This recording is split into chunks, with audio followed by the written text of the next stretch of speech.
Oi, gente, boa tarde. Eu sou a Paula, para quem vem acompanhando os seminários do Escritório de Evidência já me conhece. Eu sou assessora na Secretaria de Educação e estou tocando essa iniciativa do Escritório de Evidências. Como vocês já podem ter percebido, toda semana a gente está convidando especialistas, acadêmicos, enfim, para virem conversar com vocês sobre temáticas que estejam relacionadas ao ensino básico. E acho que eu já expliquei algumas vezes que o nosso objetivo com isso é viabilizar uma troca assim, entre os pesquisadores e os gestores e gestoras da nossa rede, que são efetivamente quem implementam as políticas públicas, né? São as pessoas que todos os dias estão tomando decisões que impactam diretamente a vida dos estudantes. E a gente sabe que muitas vezes esse conhecimento acadêmico ele acaba ficando ilhado, é uma coisa um pouco inacessível, as pessoas têm dúvida de onde recorrer para buscar determinados tipos de informação. Então, o nosso objetivo é exatamente fortalecer esse canal em que as informações de chegada de informações para que as coisas cheguem um pouco mais mastigadas e um pouco mais acessíveis. E aí, exatamente, viabilizar uma tomada de decisões com base em evidências, em que a gente fornece, enquanto secretaria, a gente fornece para todos os servidores que estejam assistindo a gente insumos sobre o que funciona e o que não funciona em termos de política educacional. E aí, relacionado a isso, acho que uma coisa que a gente vem tentando frisar é que os pesquisadores, a gente dá total autonomia para eles apresentarem os artigos, enfim, as coisas que foram desenvolvidas, e que isso não necessariamente representa a opinião da secretaria, é um conhecimento técnico de pesquisas que foram desenvolvidas por esses pesquisadores. Hoje a gente convidou o Daniel, que é professor da FED Ribeirão Preto e coordenador do LEPES. Ele trabalha bastante com a temática de habilidades socioemocionais e vai discutir com a gente um pouco sobre os instrumentos de mensuração dessas habilidades com base nas pesquisas que ele está desenvolvendo. Como de costume, vai aparecer para vocês agora, na tela de vocês, um link de interação. Vocês podem mandar perguntas, e aí no final a gente vai selecionar algumas perguntas para ler, às vezes não dá para ler todas, mas de qualquer maneira eu peço para vocês mandarem não necessariamente perguntas relacionadas ao aplicativo do Centro de Mídias, questões do Centro de Mídias em geral, mas perguntas ou comentários, sugestões, enfim, que estejam relacionadas com o trabalho que o Daniel vai apresentar. E para quem está acompanhando a gente pelo aplicativo do Centro de Mídias, a gente não vai utilizar as interações do chat. Então, mandem as perguntas de vocês por esse link, por favor, para que a gente consiga centralizar e passar para o pesquisador tudo que foi perguntado. E aí agora também vai aparecer um outro link para vocês, que é o do formulário de avaliação. Acho que já faz 2 semanas que a gente começou a passar esse formulário no final do seminário. E a nossa ideia é exatamente ouvir um pouco de vocês, o que vocês querem ouvir. Então, deixem sugestões, temas que vocês querem, pessoas que vocês querem que a gente traga, enfim. E acho que é isso. Daniel, com você. Bom, então, primeiro agradecer a Paula e o pessoal da Secretaria pelo convite, dizer que estou muito feliz de estar com vocês aqui e poder mostrar um pouco do nosso trabalho. Eu escolhi hoje para a gente discutir algo que talvez pertença à realidade de vocês, né, no contexto do Inova, aí em São Paulo, que é um pouco a origem dessa taxonomia e desse sistema de mensuração, né, que no fundo inspirou uma agenda que hoje envolve mais ou menos uns 50 pesquisadores, né, muito mais gente do que isso, no Brasil. E só tem que eu vou colocar uma narrativa dessa história desde a minha perspectiva como pesquisador, como é que a gente começou a pensar nisso e onde que a gente está hoje, tá? Então, espero que vocês aproveitem. Espera aí, desculpa. Preciso primeiro compartilhar a minha tela. Bom, então, hoje eu vou falar um pouco do desafio que tem sido construir um sistema de mensuração do desenvolvimento socioemocional no contexto escolar, que é um dos pilares de uma agenda mais ampla de introdução, né, dessas habilidades socioemocionais na escola, tá certo? Parte desse esforço e dessa mobilização, né, que contou com muita gente, especialmente em torno do Instituto Ayrton Senna, mas depois num cenário muito mais amplo do que isso. Enfim, esse debate foi parar, inclusive, na base nacional, em vários outros documentos, inclusive na política do Estado.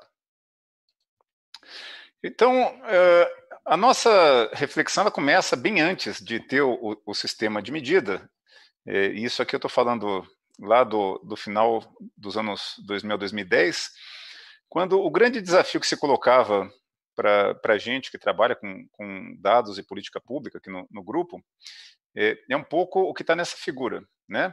Essa linha azul que vocês estão vendo é o gasto por aluno, né? E no eixo vocês veem os anos, né? O tempo passando. E a gente percebe, né, que nesse período de 2000 a 2010 você tem um aumento gigantesco do gasto por aluno no Brasil, mas que parece não ser acompanhado pela evolução de outros indicadores educacionais, como, por exemplo, performance no PISA. Né? Você pode pegar outros indicadores. Alguns mexeram um pouquinho, mas bem menos do que se pretendia para essa variação de gasto que teve. E aí, no nosso campo, os economistas da educação, né, se coloca essa pergunta, por que o aumento do gasto não é acompanhado de melhoria de qualidade? E grande parte das pessoas começou a apostar no problema de gestão. Então, a gente vê pipocar aí nos primeiros anos dessa década, uma porção, até antes disso, uma porção de programas de bônus, programas de incentivo à gestão escolar, as próprias ONGs, né, que atuam nessa área, criando programas de gestão. E aqui no grupo a gente começou uma reflexão, quer dizer, o problema não pode estar só na gestão, porque se a gente parar para pensar um pouco, o Brasil tem 5.500 municípios e 27 estados que tomam decisões sobre educação de uma maneira muito descentralizada, né? Mais ou menos, cada um desses entes tem o seu programa modelo, a sua inovação educacional, toma essas decisões, quer dizer, ao contrário de outros países, onde é tudo induzido pelo Ministério, aqui é bastante descentralizado, e se a gente pensar, né, a analogia que eu faço, que esse dinheiro a mais por aluno que está sendo gasto é o direito a dar um chute. Se a gente tivesse 5.500 jogadores vendados no campo de futebol, a gente tinha que ter mais gols do que a gente tem.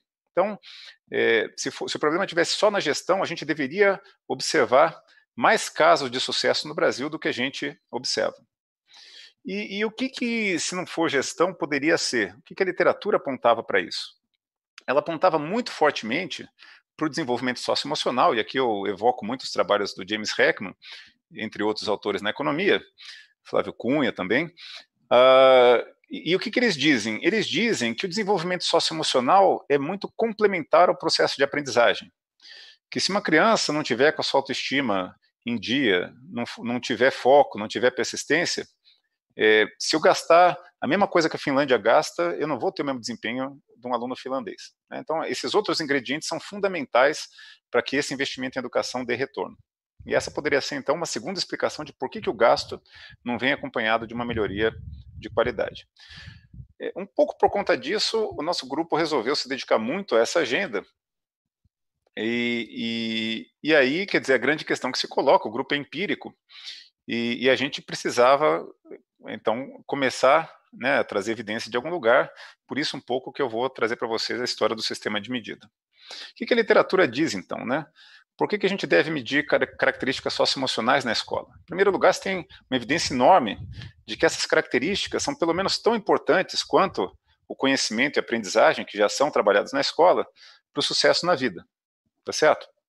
A segunda coisa é que a escola consegue modificar essas características. Né? Então, ela é um tipo de investimento que já existe, uma política pública que já existe, que é capaz de influenciar algo que é importante na vida.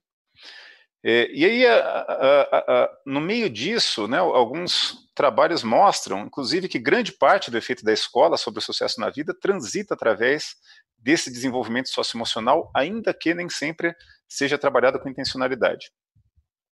E, em terceiro lugar, a escola tem interesse em trabalhar essas características porque o próprio processo de aprendizagem é influenciado positivamente por esse desenvolvimento, né?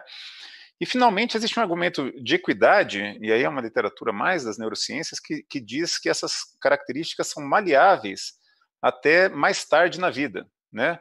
No caso, por exemplo, da literatura sobre inteligência, né, esse tipo de característica, muita gente diz que cristaliza muito cedo e que aí o investimento passa a ser muito pouco rentável em termos sociais, né? Então, um exemplo disso é programas de alfabetização de adultos, e que são muito poucos os casos de sucesso no mundo de iniciativas desse tipo. Em parte porque a idade de trabalhar essas habilidades com maior sucesso, com maior taxa de sucesso, é exatamente no início, né? Já as características socioemocionais, elas são maleáveis até mais tarde, logo é um esforço, né, que justifica continuamente um investimento, e em termos de promover equidade, são habilidades que podem ser promovidas mesmo em idades maiores, quando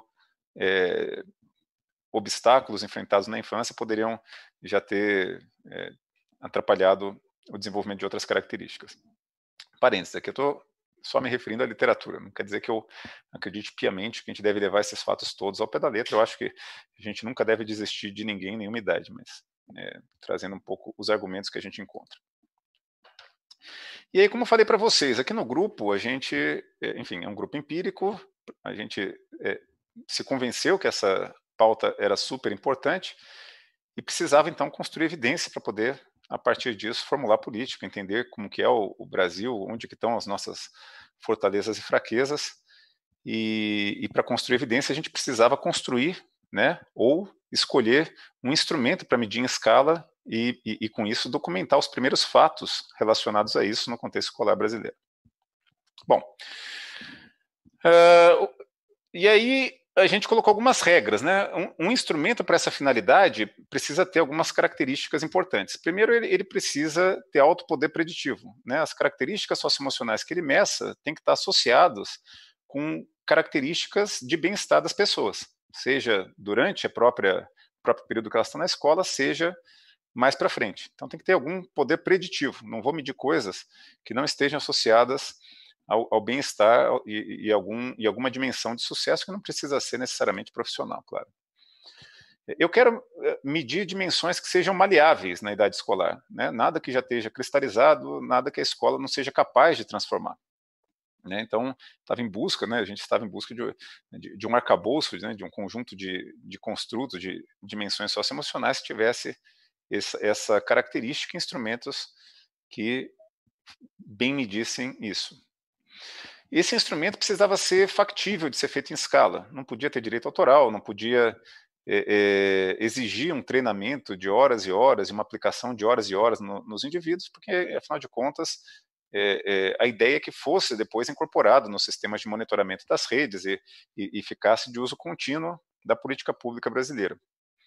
E fosse tecnicamente robusto, né? As suas propriedades psicométricas fossem confiáveis. Política pública, a gente não pode decidir se isso aqui for puro ruído estatístico, não tiver nenhum conteúdo mais substantivo ali dentro. Então a gente precisava de um instrumento que tivesse isso, né?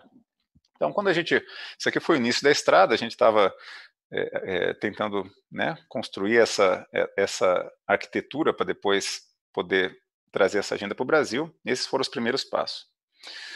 Primeiro palpite que a gente teve é que já existia algum instrumento com essas características, né, e a gente tratou de procurar.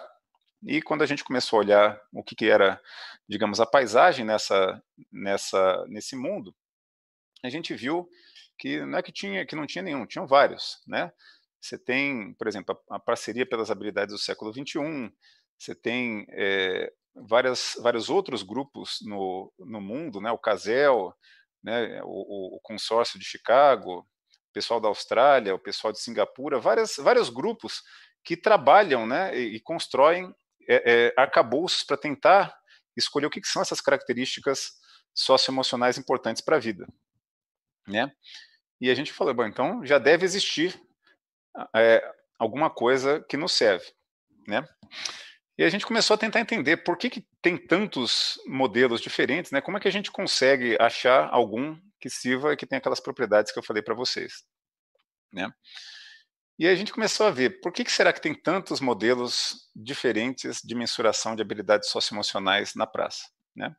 E um ponto de partida foi perceber que, na origem deles, parte desses arcabouços eram construídos para tentar resolver problemas específicos. Então, algumas vezes, um grupo construía um certo instrumento, um conjunto de instrumentos para medir, por exemplo, respeito e responsabilidade, porque isso era o problema daquela escola ou daquela rede, né? Numa outra rede, podia ter um pessoal querendo medir criatividade porque tinha um programa de artes que gostaria de avaliar. E dessa maneira a gente viu que existiam vários instrumentos usados, né, para essa finalidade no mundo, mas como é que a gente escolhe, então, isso? E aí a gente começa aqui a nossa trajetória, né?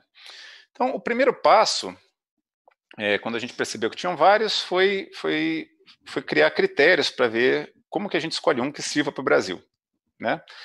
E aí a gente começou a olhar a literatura e escolheu pelo menos 123 instrumentos que tinham potencial para ser usado, né? Por potencial, nesse caso, ou porque já vinham sendo usados no contexto da educação, ou porque tinha alguma evidência que eles tinham relação com medidas de bem-estar, né?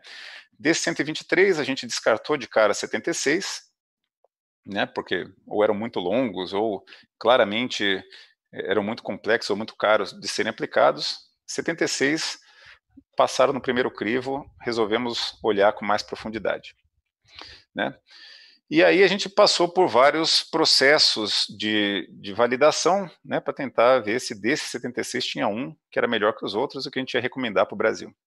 E nisso a gente passou por vários critérios de avaliação, né?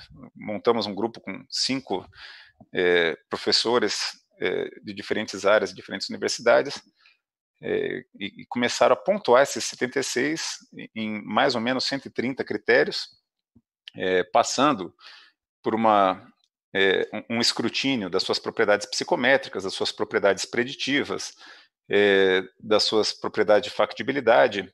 E no final do processo, depois de julgar aquelas dimensões que a gente tinha falado para vocês, ainda fizemos uma validação qualitativa nas redes, apresentamos os instrumentos para as redes, para ver o que os professores, os diretores achavam desses instrumentos, né? Fizemos um estudo prospectivo, então a gente viu que quando a gente faz revisão de literatura para ver qual é o melhor instrumento, os mais antigos têm mais evidência a respeito e acabavam levando vantagem, mas não necessariamente eram os melhores, então a gente começou a fazer um tipo de validação prospectiva com pessoas que estavam, né, no momento pesquisando na área para ver como que eles viam o problema. Vários passos para tentar chegar nesse instrumento que seria o instrumento ideal para o país.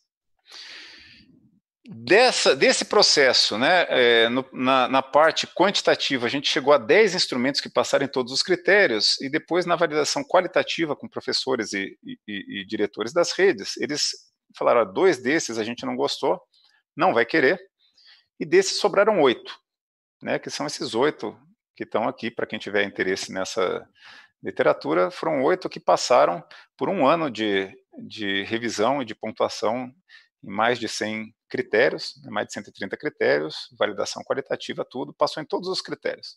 Então, esses 8 pareciam que se adequavam ao contexto escolar e às necessidades que a gente tinha. Bom, e aí o dilema que a gente teve é que quem tem 8 não tem nenhum, né? A gente não ia poder recomendar para as redes que constantemente aplicassem todos os anos 8 instrumentos que, se vocês olharem aqui, totalizariam 209 itens, né? Muita coisa. Então, como é que a gente faz para ter um instrumento mais curto, né, que meça o que é importante de ser medido, e ainda assim não canse as pessoas ao ponto de ninguém nunca mais querer brincar com a gente desse assunto. Bom, então, esse aqui foi o início da nossa estrada aqui, né? E aí, a ideia que a gente teve para construir um instrumento foi, bom, a gente precisa, ou a gente cria algum outro critério para desses 8 ficar com 1, ou a gente cria um critério para saber como que a gente mistura os índices, né, os itens desses 8, e fica com um que guarde o que esses 8 têm de melhor e que seja mais enxuto e sirva para o país. Né? E aí, o que a gente começou a fazer? A gente começou a buscar um arcabouço organizador desses 8. Olhando a literatura, né, lá atrás, na virada do século XIX para o século XX, surgiu na psicologia da personalidade uma taxonomia chamada o modelo dos 5 grandes fatores de personalidade, os Big Five. Né? O que é a origem dos Big Five? Os Big Five eles surgiram logo na esteira, né, de quando começou a surgir a teoria da inteligência, os testes de QI, e tentando reproduzir os passos, né, que o pessoal de inteligência seguiu para tentar trabalhar com dimensões que não eram necessariamente as mesmas da inteligência. Né?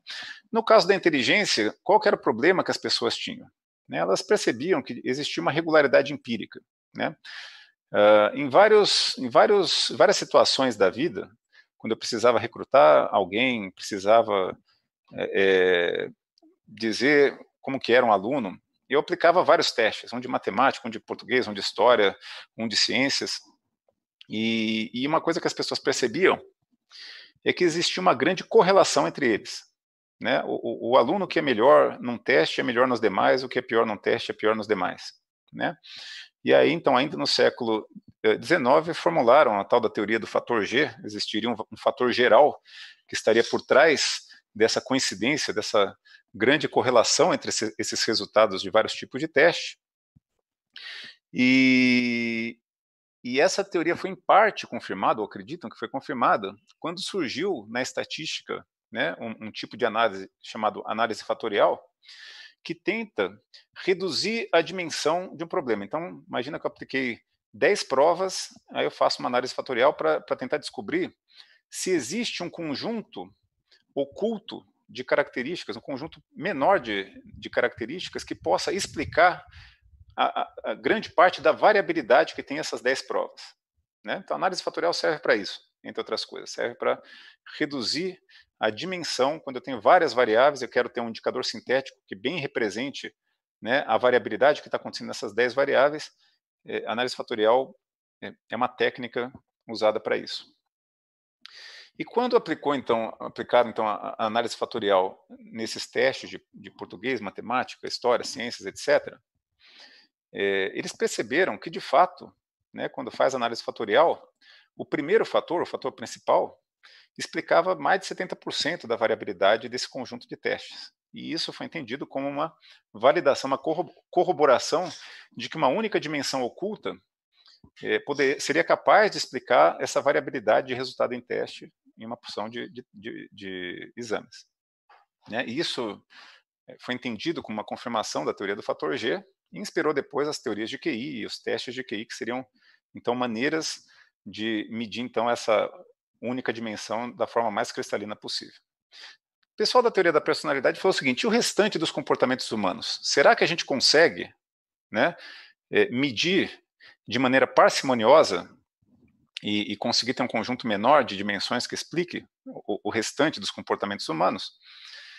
E aí eles começaram, então, a tentar traçar estratégias semelhantes àquela do fator G para investigar essa questão.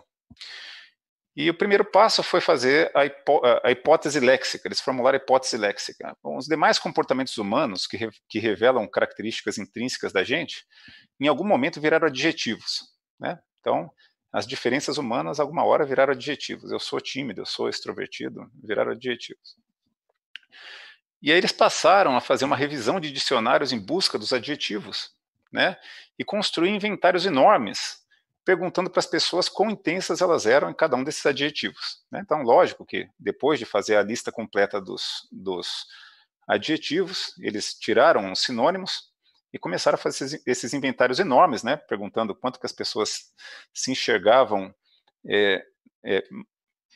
dentro daqueles adjetivos, quão extrovertidas, quão curiosas, quão persistentes, quão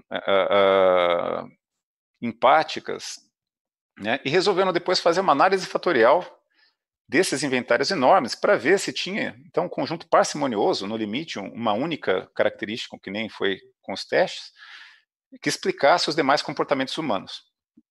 E a análise fatorial mostrou que para explicar o mesmo percentual de variação que o fator G explicava para os testes, ou seja, mais ou menos 70%, 80%, eles precisavam de 5 fatores e não 1. E aí, analisando esses fatores, eles concluíram que eles, de fato, eram interpretáveis. Quais eram esses fatores, né, que explicariam as demais dimensões do nosso comportamento? Seria a abertura ao novo, né, que engloba aspectos como a curiosidade para aprender, a imaginação criativa, quanto que você consegue apreciar esteticamente o mundo, né, seja musicalmente, seja visualmente, em outras dimensões. O segundo seria a autogestão, né, a capacidade de você conseguir, por exemplo, inibir as distrações, manter o foco, persistir num objetivo que você se coloca e ir até o fim nesse objetivo, se organizar para fazer as coisas, cumprir seus combinados, né? Seria esse conjunto de características, ele se agrupa também, né? Quem é alto em um tende a ser alto em todos, e quem é baixo em um tende a ser baixo em todos, né? Então, a autogestão seria uma segunda dessas dimensões. A terceira seria engajamento com o outro, né, que junto com a quarta, que é a amabilidade, formam o que o pessoal chama do circunplexo interpessoal. Eles englobam as nossas relações interpessoais, né? No caso do engajamento, o que está sendo medido e documentado é a sua capacidade de envolver os outros na sua vida, né? A sua sociabilidade, quanto que você consegue ser assertivo. Grande parte da liderança está aqui dentro, né? O entusiasmo com que você encara as atividades no mundo. E do lado da amabilidade é o oposto, é quanto que você consegue voluntariamente se envolver com a vida dos outros. Então está dentro da amabilidade, por exemplo, a empatia, o respeito, a gratidão, quanto que você confia no próximo, o altruísmo, né? São aspectos dessa amabilidade. E por fim, é a nossa resiliência emocional, né? Tem um conjunto de outros comportamentos que não são inteligência, que tem a ver com esses aspectos mais internalizantes do comportamento, né? Então, pessoas diferentes reagem de maneira diferente a adversidades, e isso é manifesto, né, na ansiedade, na maneira como você tolera a frustração, tolera o estresse, no teu retraimento, né, parte da raiva, né, da explosão, está aqui também. E olha que interessante, essa técnica de fazer esses inventários enormes e fazer essa análise fatorial para ver em quantos domínios de comportamento as pessoas se agrupam, foi replicada exaustivamente em diferentes culturas, em diferentes pontos do tempo, e é uma regularidade empírica. Por que isso é interessante? Porque lembra que a gente estava falando que escolheu primeiro 76, depois filtrou para 10, filtrou para 8, e tinha um problema de como é que a gente agrupa aquele monte de itens de uma maneira mais parcimoniosa, que seja interpretável, que faça sentido e que pareça não deixar nada de fora? Pois bem, né, quando a gente conheceu os Big Five, as nossas análises bibliométricas mostravam que é uma técnica, né, que ela teve um auge até os anos 40, ficou um tempão esquecida e voltou a ter um crescente a partir dos anos 80 e hoje ficou bastante popular como forma de organizar aspectos do comportamento. E aí nosso palpite foi, será que os Big Five são capazes de organizar os comportamentos expressos naqueles outros instrumentos que são com frequência utilizados no contexto escolar e que, portanto, têm a ver com a educação e com os resultados educacionais? Então, foi o nosso ponto de partida para tentar sintetizar aqueles 8 numa coisa mais enxuta e que fosse interpretável, né? E aí aqui vem o trabalho que a Paula tinha me pedido para apresentar aqui. Ele é um pedaço nessa trajetória, onde nesse estudo, né, que foi publicado no ano passado com alguns coautores, né, mas na verdade os dados são lá de 2013, então é do início dessa nossa trajetória. A gente faz um trabalho, primeiro, né, o primeiro passo dele tem toda uma parte confirmatória para mostrar, né, que o arcabouço dos 5 fatores de fato parece ser uma boa forma de organizar aqueles 8, mas a gente faz um passo além, né, para além de usar simplesmente como um exercício de redução de dimensão em busca, né, de uma versão mais enxuta, a gente aproveita, né, os mesmos dados e os mesmos exercícios que a gente estava fazendo na época com essa finalidade, para fazer um estudo de mapeamento daqueles instrumentos naquela taxonomia que a gente ia propor para o Brasil. E por que isso é útil? Porque o resto do mundo vai continuar usando as outras taxonomias e os outros instrumentos. E esse estudo de mapeamento ele nos ajuda a fazer uma espécie de pedra de roseta dessas linguagens. Então, quando o pessoal, por exemplo, da psicologia do otimismo estiver falando que garra é um construto fundamental no contexto escolar para, enfim, ter sucesso, e a gente mostra que a garra está mais de 90% correlacionado com autogestão, a gente fala assim, então, quando o pessoal do otimismo estiver falando de garra, é muito semelhante, as conclusões que eles estão tendo vão ser muito semelhantes àquelas que nós vamos ter para autogestão, porque esses dois tipos de indicador estão super correlacionados. E que tem uma outra correlação de mais ou menos 70% com alta eficácia acadêmica que vem lá da psicologia sociocognitiva do Bandura, do pessoal da costa oeste dos Estados Unidos, né? Que dizia que não, o que é importante na escola é quanto que você se acha capaz de ser bem-sucedido, quanto que você se acha capaz de ter sucesso numa atividade escolar, numa prova, coisa do tipo, né? Então, quando você faz um estudo de mapeamento como esse, e mostra que essas correlações em alguns casos são altíssimas, e por outro lado em outros não, nem tanto, você tem uma ideia de quanto que as conclusões que um grupo da psicologia está tendo, usando uma certa teoria, um certo arcabouço, pode ser traduzido na evidência que o pessoal de uma outra origem está tendo com outros instrumentos, né? Então, esse estudo de mapeamento ele serve para isso, para ser uma espécie de tradutor de uma linguagem na outra, ou de mostrar os limites dessa tradução. Também, como a gente vai ver, nem tudo aqui consegue ser explicado. Nesse estudo, a gente faz dois tipos de mapeamento. Um mapeamento semântico, né, onde a gente lê o conteúdo de vários construtos embutidos em várias taxonomias e tenta mapear como é que eles traduzem na forma como são descritos os construtos dos Big Five, né? Então, é um trabalho publicado em inglês, então peço desculpas porque são as tabelas originais. Mas aqui, nessa primeira coluna, vocês veem alguns arcabouços importantes no mundo, né?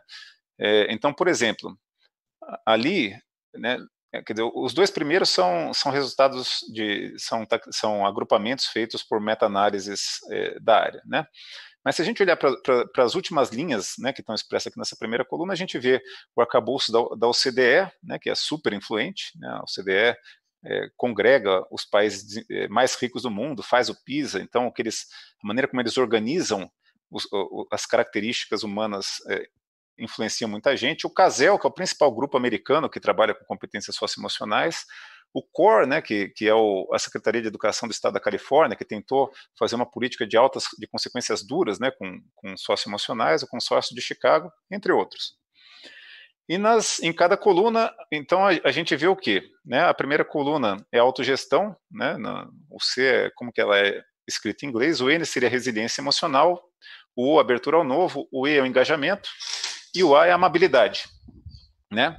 E aí a gente vê como que os construtos de cada uma dessas taxonomias, em termos do seu conteúdo, da sua descrição, mapeiam, né, na descrição dos construtos dos Big Five. Então, esse aqui é um primeiro exercício, eu vou deixar depois disponível, porque eu estou vendo que nosso reloginho está acelerando aqui. Né? Mas, por exemplo, dentro de autogestão, você tem no arcabouço da OCDE, né, a capacidade de atingir os seus objetivos. Já no core lá da Califórnia, a autorregulação, né, no consórcio de Chicago, a perseverança, as tuas estratégias de aprendizados, os comportamentos mais relacionados com fazer lição de casa, os comportamentos acadêmicos mesmo, né? No caso da tua resiliência emocional, por exemplo, o teu mindset de crescimento ou não, né? Parte da tua autorregulação quando ela trata mais da autorregulação emocional, entre outros. Então, depois fica aqui disponível, foi o primeiro exercício que a gente fez nesse estudo. E depois a gente fez um estudo empírico, onde a gente usou os modelos de equações estruturais para tentar ver duas coisas. Então, primeiro, se a gente concentrar nessa última coluna, ela mostra quanto da variabilidade de um determinado instrumento está expresso nos Big Five. Como é que a gente fez esse estudo? A gente pegou 4.000 jovens do Rio de Janeiro, de várias séries, pegou os nossos 8 instrumentos, né, que a gente tinha selecionado. Um deles já era um instrumento de Big Five, era o Big Five Inventory, então a gente deixou esse Big Five Inventory separado, pegou os outros 7 e fez um exercício onde a gente tentava explicar o comportamento dos outros 7 como função dos construtos do Big Five Inventory. E a gente queria saber, então, na última coluna, essa que tem um R ao quadrado, quanto por cento da variabilidade dos demais instrumentos já é capturado pelo Big Five Inventory. E aí a gente vê, por exemplo, que o instrumento de garra, né, do pessoal do otimismo, da Angela Duckworth, 83% da variabilidade já está no Big Five Inventory.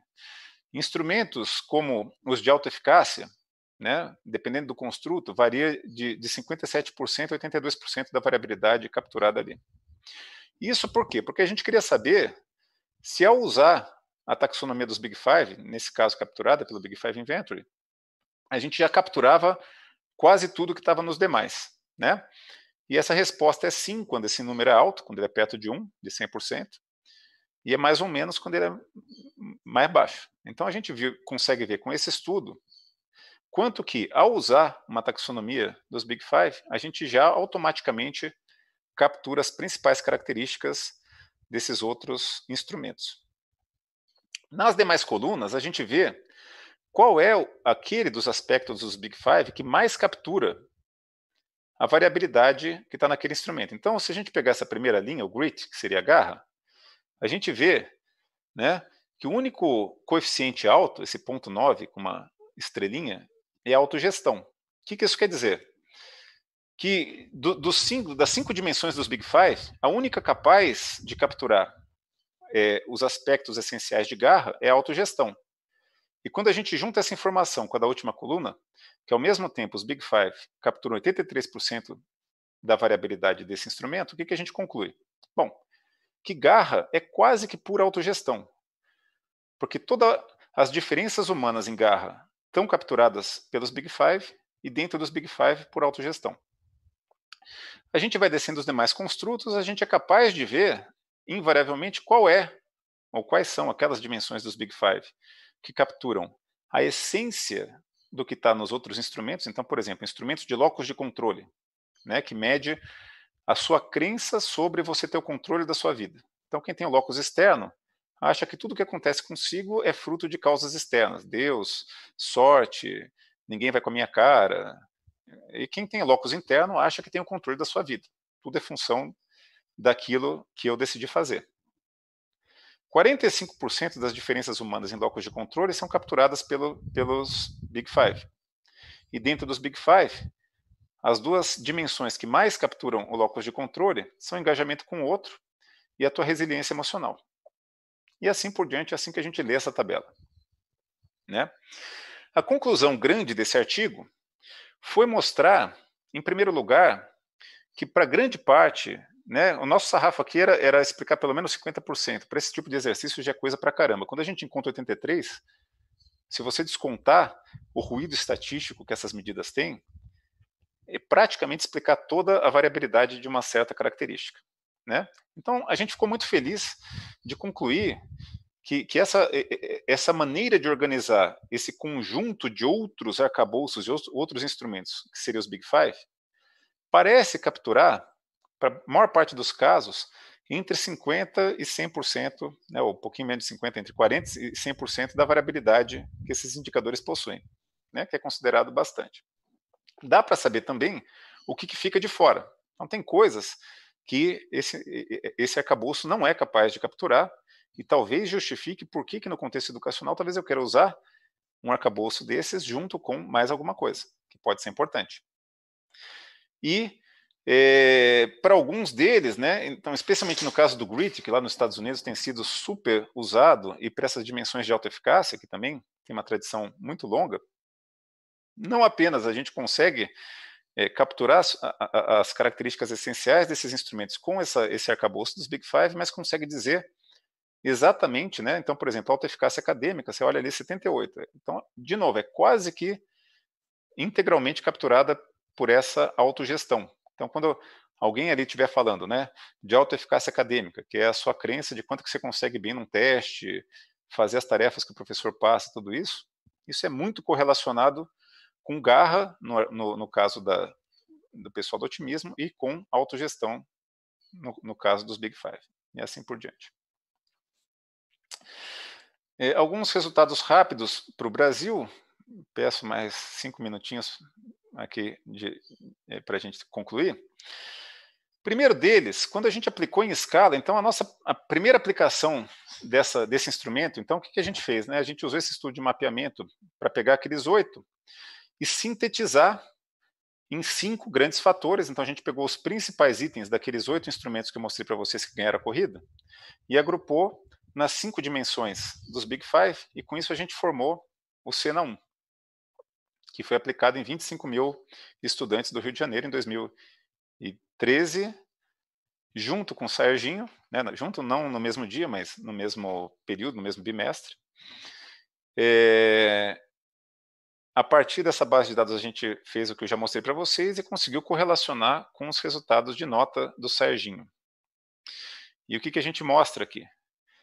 Aqui, o primeiro exercício mostra que as características socioemocionais, então, esses 5 fatores unidos, quando a gente tenta explicar a variação de notas com eles, a gente consegue explicar uma fração maior da variabilidade de notas do que, por exemplo, outras dimensões classicamente mensuradas na escola. Então, por exemplo, muita gente concorda que a educação da mãe, o contexto familiar, influencia muito de explicar quem foi melhor na escola, quem foi pior na escola. Pois bem, o percentual da variação de notas explicado pelo contexto familiar gira ali em torno de 20% se a gente olhar, né, em várias séries que foi medido. Já no caso socioemocional, o poder explicativo é pelo menos tão grande quanto isso. Na verdade, tende a ser maior do que isso, né? Então a gente está medindo algo que até então ficava de fora, mas que parece ser muito relacionado aos resultados de nota dos estudantes, né? Dependendo da série, isso aqui varia ali de 20, 25 até mais de 40% para os mais novos, nesse estudo. Dos construtos do Big Five, a autogestão e abertura ao novo foram os que se mostraram mais associados com nota, né? A autogestão particularmente associada com a nota de matemática, que são as barras laranjas, e a abertura ao novo particularmente associada com as notas de português, né? Então, talvez para aprender matemática a gente precise de foco, de perseverança, e no caso de aprender português a gente precisa de mais de curiosidade, de imaginação, de abertura ao novo. Não sei, são hipóteses para serem, né? Isso aqui é o que os dados mostraram para nós. E no caso, esses dados aqui são predominantemente do ensino médio, nessa figura. No caso do engajamento com o outro, a gente encontrou uma associação negativa. Então, os alunos que tinham mais engajamento com os outros, na verdade, nesse exercício, os que tinham notas menores, né? Então, também precisamos explorar mais para entender os porquês disso. Robustez, né, aplicado em diferentes contextos, a gente percebe, né, então aqui está a associação da nota de matemática com autogestão. E a gente classificou a autogestão em níveis, aqui em vez de fazer contínuo, a gente dividiu em níveis, a ser desenvolvido, em progresso, adequado, bem desenvolvido. Ceará mais escuro, São Paulo mais claro, percebe que no eixo vertical tem a pontuação na escala Saeb. E a gente percebe, né, que conforme, né, os jovens transitam, né, na direção de ter autogestão mais desenvolvida, eles progridem na nota de matemática. Esse progresso é muito semelhante em contextos tão diferentes. E, finalmente, eu trago aqui para a gente discutir um pouco o que é o atual estágio. Depois de construir o Cena 1 e fazer aquele estudo de mapeamento, como eu mostrei para vocês, a gente sofreu uma grande demanda das redes. Falou, olha, legal isso como um começo, mas o que a gente precisa é de um arcabouço muito mais granular. A gente precisa, né, aqui na escola, a linguagem é outra, a gente precisa de pegar esses 5 e dividir em coisas menorzinhas, porque é isso que a gente trabalha mesmo na escola. E a gente se debruçou, e em 2016 a gente lança, né, a versão 2.0 do Cena, onde o que é proposto é uma organização hierárquica. Agora a gente mede 17 facetas, 17 coisas, que são agrupáveis nos Big Five. Então é como se a gente pegasse cada um dos 5 e dividisse em pedacinhos menores, que conversam mais com aquilo que é trabalhado nas redes, né? Então, o engajamento com os outros, né, dele surgiu iniciativa social, assertividade e entusiasmo como facetas, da resiliência emocional, tolerância ao estresse, autoconfiança, tolerância à frustração como facetas, abertura ao novo, foi dividido em curiosidade para aprender, imaginação criativa, interesse artístico, a autogestão em determinação, organização, foco, persistência e responsabilidade, e a amabilidade foi dividida em empatia, respeito e confiança no próximo, quanto que você confia nos outros, né? Estudos mais recentes mostram que todas essas facetas, todos esses domínios têm pelo menos uma faceta muito associada ou com a aprendizagem ou com o fluxo, né? No caso do engajamento, a assertividade é muito relacionada. No caso da resiliência emocional, a tolerância à frustração, né, é muito relacionada com o êxito escolar. A abertura ao novo, disparado, né, curiosidade para aprender é chave. Na autogestão, o foco e a persistência aparecem como duas coisas importantes para, né, para aprendizagem. E no caso da amabilidade, a empatia e o respeito ambos aparecem, né, com detalhe que a relação da amabilidade com o sucesso escolar tende a ser maior, quer dizer, nas notas, tende a ser maior nas séries iniciais. A gente precisa entender um pouco esse fenômeno, né? Mas, por outro lado, o abandono escolar está muito associado à amabilidade, engajamento com os outros e autogestão, né? Então, aí a gente poderia ficar aqui conversando a tarde inteira, mas eu encerro por aqui, deixo alguns contatos para a gente poder ter um pouquinho de tempo para conversar. Muito obrigado. Daniel, muito obrigada. Acho que essa temática de habilidades socioemocionais, a gente já trouxe o Luiz algumas semanas atrás. Acho que muitas pessoas que estão vendo a gente hoje assistiram a apresentação dele. E é uma temática que, para a secretaria, é muito importante, porque no contexto de implementação do Inova, é com certeza uma coisa que tá muito no dia a dia dos gestores, dos professores, enfim. Então, acho muito legal e sempre tento estimular a gente trazer esse tipo de conteúdo para cá. A gente recebeu algumas perguntas. Uma, na verdade, foi da Maria Claudete sobre uma coisa que eu esqueci de falar. Ela pediu acesso ao material. A gente vai disponibilizar todos os vídeos, as gravações dos seminários estão disponíveis no site da EFAP. Depois eu mando direitinho para vocês o link, mas tudo fica gravado, então vocês podem reassistir esse seminário, enfim, então fiquem tranquilos com relação a isso. O Tiago, da Escola Antônio Manuel Alves de Lima, da Diretoria Sul 2, ele disse: muitas vezes eu sinto dificuldade em conciliar as habilidades cognitivas com as socioemocionais durante as atividades escolares. Aí ele perguntou se você tem alguma sugestão de como conciliar as duas coisas durante o exercício das funções escolares. Tá bom, ótima pergunta. Bom, essa pergunta acho que ela tem vários desdobramentos, né? Mas, assim, eu começo dizendo que algo que ainda está sob debate, especialmente no caso brasileiro, é de você trabalhar essas competências socioemocionais de modo transversal ou modular, né? Quer dizer, será que é o caso de eu ter um momento na minha rotina onde eu trabalho especificamente essas competências ou elas devem estar presentes o tempo todo, né? E isso não tem ainda uma resposta única no mundo, né? O Casel, por exemplo, ele defende fortemente que você tenha momentos para trabalhar essas características e alguns dos programas aqui no Brasil tentam reservar um momento para trabalhar essas características, né? Ao passo que, sugerindo, né, como, né, então talvez precisasse ter um momento para cada um dos dois tipos de coisa.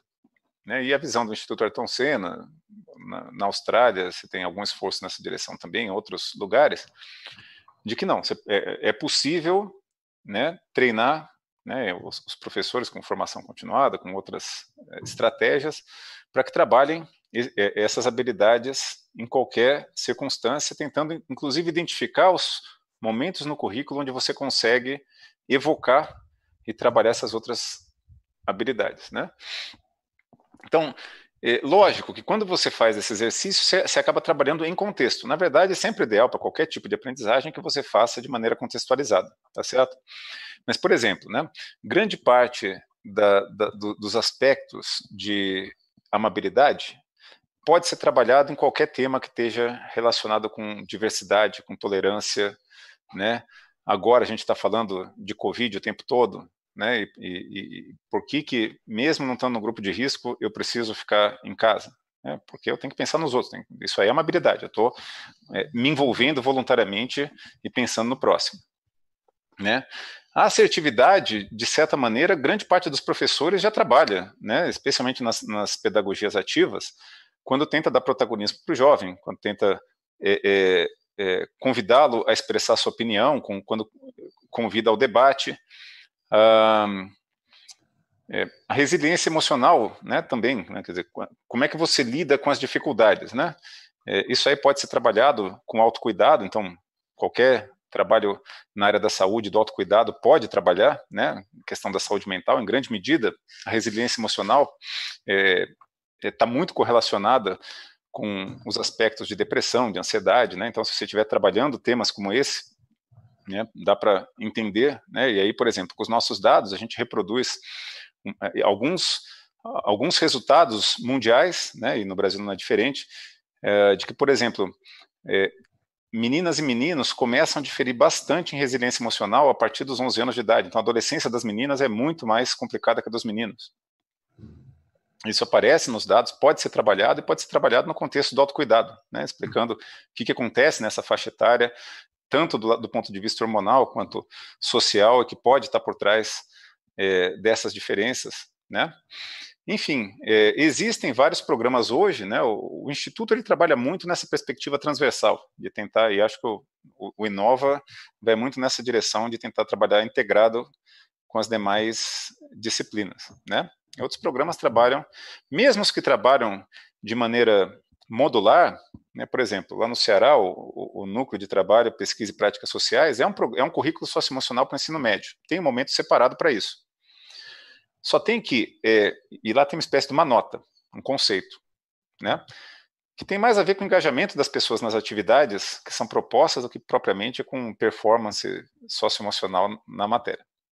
Mas essa nota ela também é usada como parte da nota das demais disciplinas, desde que haja um esforço interdisciplinar. E aí como é que funciona?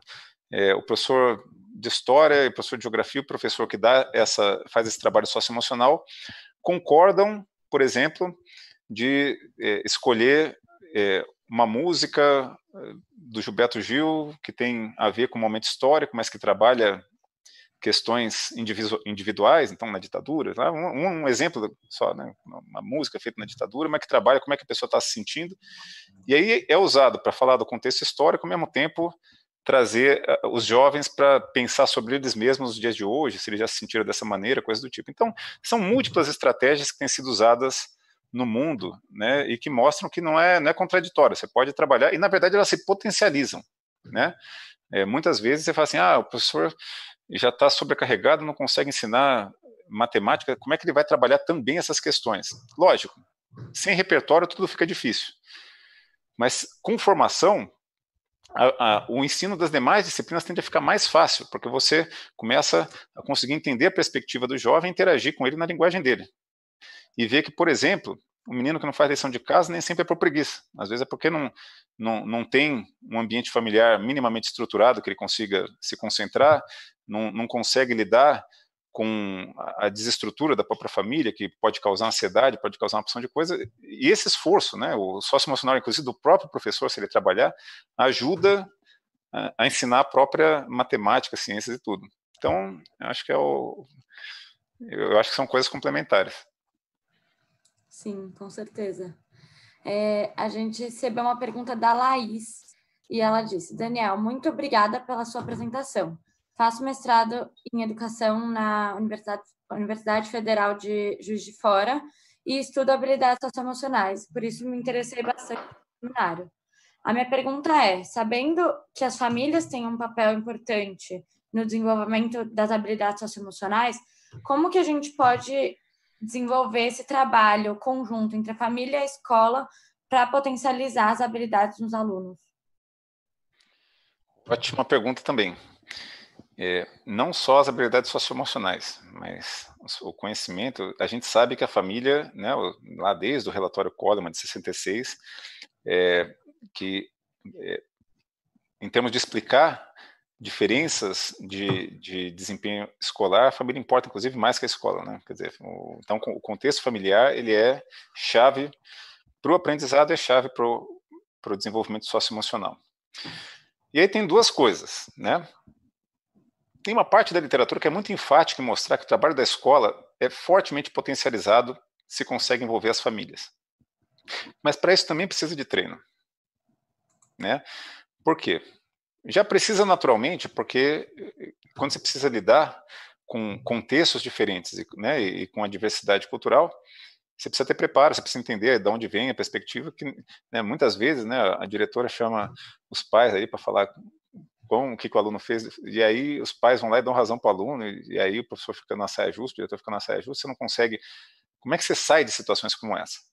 Se não tiver repertório, acaba que esse tipo de situação, que eu acho que é muito recorrente, vai afastando mais e mais a família da escola, né? E de um lado a família não quer se envolver com a escola, porque sabe que só vai ser chamada quando for para discutir problema, e a escola não quer que a família se envolva, porque acha que a família não tem repertório, não vai conseguir ajudar, e se opinar demais, pode ser que atrapalhe, né?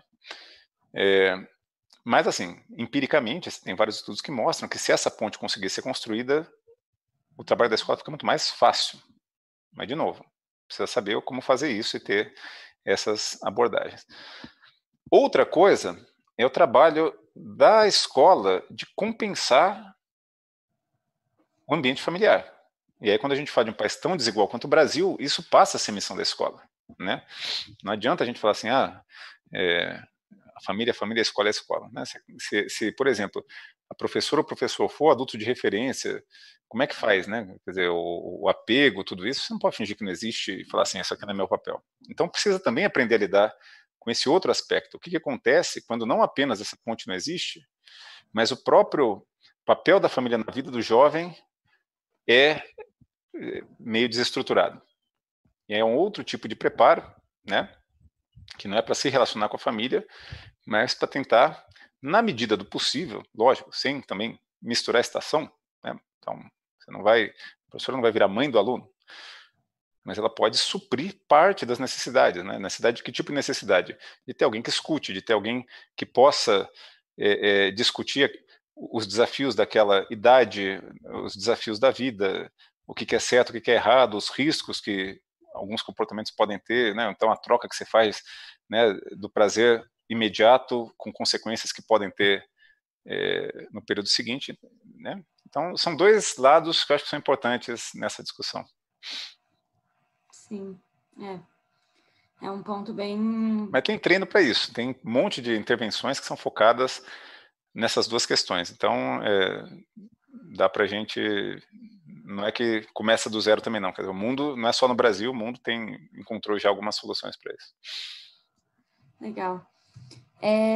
Eu vou ler a última pergunta, eu acho. A gente recebeu várias, mas vou ter que dar uma filtrada. A Maria Luísa perguntou. Ela é do órgão central da Secretaria. Ela disse, na política do Estado, as competências socioemocionais começaram a ser tratadas no programa de ensino integral, que tem as escolas de 9 horas de jornada. Agora a gente tem o Inova para as escolas de tempo regular. Nesse contexto, a Secretaria está estudando indicadores para esses dois programas, voltados, entre outros, para verificar a efetividade do tratamento das competências socioemocionais. Duas perguntas. Uma, ressalvando que não há o objeto de estudo dessa pesquisa que foi apresentada, o LEPES tem informações de avaliação de políticas sobre como mobilizar tais capacidades? Acho que isso conversa bastante com o que você já respondeu agora. E ela perguntou também se você tem algo a dizer sobre o impacto do tamanho da jornada no desenvolvimento das habilidades socioemocionais. Bom, sobre aprendizagem, tem alguma evidência de que tem impacto, uma evidência que eu conheço mostra que esse impacto ele é mais ou menos efêmero, né? Quer dizer, é um impacto de curto prazo, no longo prazo, quem estudou em escolas com jornada mais alta não é tão diferente, né? Quer dizer, ou tem outras características da escola que parecem importar mais, mas eu não tenho nenhum estudo de impacto de jornada com socioemocional. O que sim a gente fez em algumas avaliações qualitativas foi mostrar que no cenário atual, especialmente no ensino médio, é muito difícil trabalhar com propriedade essas competências em escolas de tempo parcial. Tá? Então, é mais uma restrição de implementação do que o impacto da jornada sobre as características socioemocionais. E o ponto, eu acho que conversa muito com o gargalo do ensino médio atual, que é um currículo muito carregado, muito extenso, e que convive com taxas de abandono não desprezíveis, né?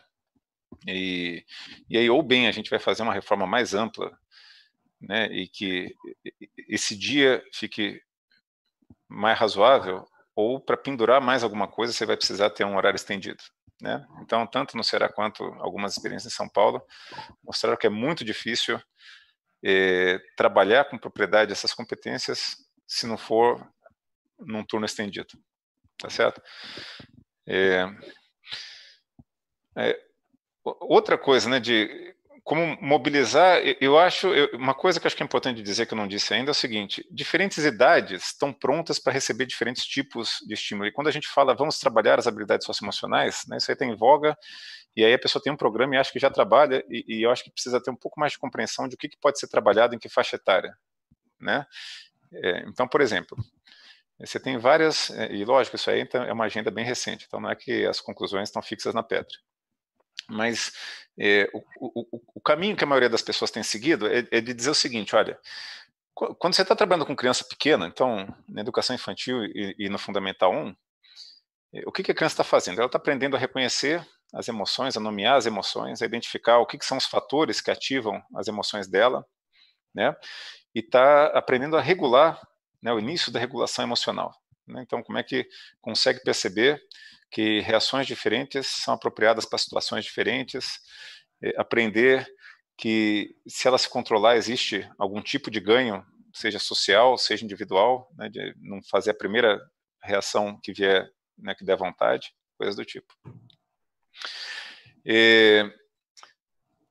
Aí você tem um trabalho depois de reconhecer no outro, né? Então, primeiro você reconhece você, depois, né, a criança está um pouco mais madura, ela é capaz de perceber no outro essas emoções e começar a trabalhar mais os aspectos interpessoais, né, das relações dela, e entender o que é o papel dela no mundo, né? Essa coisa mais lateral. Então, ela começa a se enxergar primeiro como membro de um grupo, depois esse grupo vai se expandindo para uma sociedade, para o mundo, né? E como que é isso? E aí, não é que vem um depois do outro, essas coisas começam a se desenvolver, mas você tem um outro tipo, né, de desdobramento, que é quando ela começa a entender as trocas intertemporais que ela faz, né? Então, se eu abrir mão de alguma coisa agora, eu ganho alguma coisa lá na frente. Então, por exemplo, construção de projeto de vida, grande parte de persistência e tudo isso, é difícil de você trabalhar se você antes não conseguir introduzir essa noção de trocas intertemporais, né? Agora eu faço planejamento, agora eu sigo coisas, né? E não necessariamente a minha fruição vem agora, porque eu estou construindo alguma coisa que vai amadurecer lá na frente, né? E as pessoas vão amadurecendo, né? Que nem os outros aprendizados, vai do mais concreto para o mais abstrato, né? O aprendizado socioemocional também. Então é muito importante quando você vai desenhar, né? A gente trabalha as habilidades socioemocionais, mas trabalha como? E trabalha o quê, em que faixa etária? Tá certo? Eu não sou psicólogo de desenvolvimento, eu convivo com os psicólogos há algum tempo, mas isso eu sinto um pouco de falta. As pessoas acabam, né, porque a novidade abraça um programa e faz ele para tudo, em todos os contextos, e não percebe essas nuances, né? Não sei se eu respondi. Se eu não tiver respondido, puxa minha orelha e pergunta de novo. Perdão. Não respondeu, com certeza. Pelo menos para mim ficou muito claro. E aí, já engatando para a gente finalizar, eu queria te agradecer muito. Achei muito legal.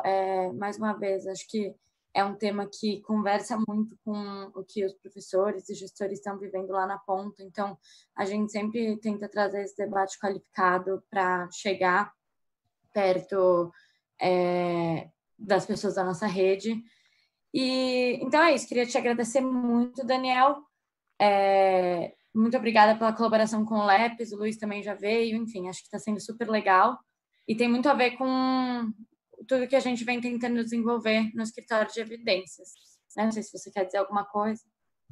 Não, quero agradecer, deixar um abraço a todas e a todos, dizer que estou à disposição, que o nosso grupo existe para trabalhar com aquilo que a gente considera alguns gargalos de política pública, né? Então, é um grupo que faz, né, dos problemas de política a nossa agenda. Então,